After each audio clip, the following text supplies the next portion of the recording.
Halo semuanya, perkenalkan nama saya Marcelina Ingrid Betari Angelique. Di sini saya akan menjelaskan tentang teori akuntansi dan manajemen audit. Yuk kita belajar bareng-bareng ya. Nah, yang pertama yaitu teori akuntansi. Menurut Braithwaite, teori ilmiah merupakan sistem deduksi di mana konsekuensi yang diobservasi secara logis mengikuti hubungan antara fakta yang diobservasi dengan seperangkat hipotesis dari sistem tersebut. Lalu apa saja ya unsur-unsur dalam teori itu? Nah, yang pertama ada sintaktik, lalu ada semantik, dan yang terakhir adalah pragmatis. Yang kedua yaitu perumusan teori akuntansi. American Institute of Public Accountant menyebutkan akuntansi adalah seni atau art mencatat, mengklasifikasikan dan meringkas transaksi atau peristiwa yang dilakukan sedemikian rupa dan bentuk uang atau paling tidak memiliki sifat keuangan dan menginterpretasikan hasilnya. Untuk lebih jelasnya kita akan melihat kerangka teori akuntansi. Nah, di sini teman-teman bisa lihat ya kerangkanya. Jadi di tingkat pertama yaitu ada tujuan pokok akuntansi, lalu di tingkatan kedua ada konsep dasar pelaporan, dan di tingkatan ketiga ada pedoman pelaksanaan. Sekarang kita akan belajar metodologi dan konsep dasar akuntansi ya. Metodologi yang digunakan dalam perumusan teori akuntansi atau TA menggunakan berbagai pendekatan. Menurut Belkawi, pendekatan dalam perumusan TA adalah yang pertama yaitu pendekatan non-teoritis yang terdiri dari A. Pendekatan pragmatik dan B. Pendekatan otoritas.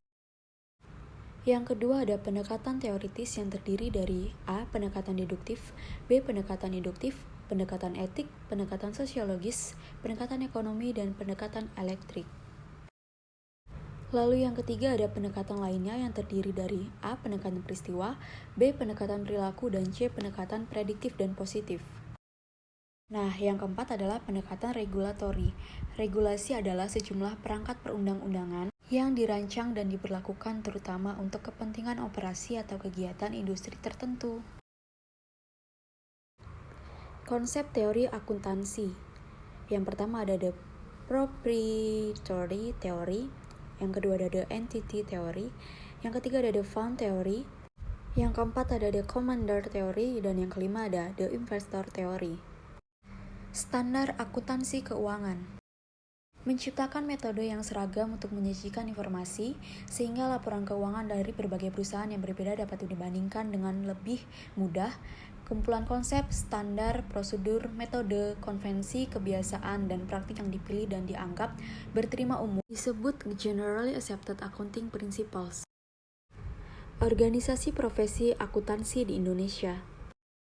Organisasi profesi akuntansi di Indonesia adalah IAI atau Ikatan Akuntan Indonesia yang didirikan pada tanggal 23 Desember 1957 yang bertujuan untuk yang pertama mempertinggi mutu pekerjaan akuntan dan yang kedua untuk membimbing perkembangan akuntansi dan mempertinggi mutu pendidikan akuntansi.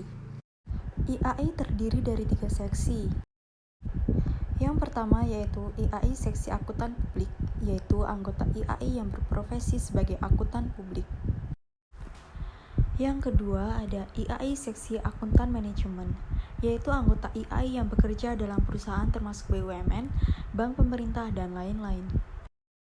Dan yang terakhir adalah IAI Seksi Akuntan Pendidik, yaitu anggota IAI yang berprofesi sebagai pendidik. Nah, itu dia sedikit materi yang bisa saya sampaikan ya teman-teman. Thank you for watching dan sampai jumpa di materi selanjutnya. Bye-bye.